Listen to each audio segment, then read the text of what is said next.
Reading મારો Mahabharata Mahabharata dash કરીને લખો. કાવ્ય અલ્પવિરામ મૂકતા જાઓ.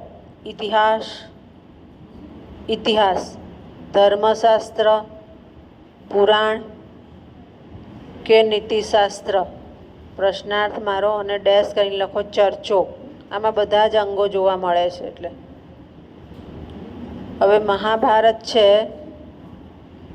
એ ધીમે ધીમે વિકસિત થઈને આપણી પાસે આવ્યું છે. હું તમને સમજાવીશ 3 સંસ્કરણો એના. પણ જે મહાભારત મળ્યું છે તો રામાયણ અને મહાભારતને મહાકાવ્ય પણ કહેવાયું છે. તો એમ કે એને કાવ્યનું સ્વરૂપ પણ લાગુ પડતું જોઈ શકાય છે, ગાઈ શકાય છે. ત્યાર પછી જોઈએ તો રાજનીતિની વાત રજૂ કરી છે. રાજકીય બાબતો છે પાંડવો અને કૌરવોની.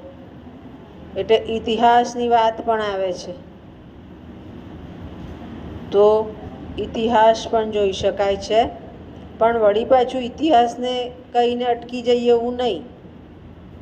કારણ કે કથા કેવી છે, ઐતિહાસિક તો છે, સાથે સાથે એની અંદર આપણને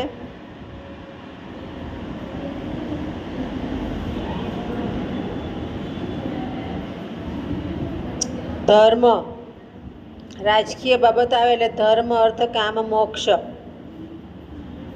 એ 4 મુદ્દાઓ સ્પષ્ટ કરે રાજા. હમણાં જ જોયું કે વિરાટ રાજા બોલી નથી શકતા, તો અધર્મ થતો હોય તો ન બોલી શકે. એટલે એમાં ધર્મની વાતો પણ જોવા મળે છે.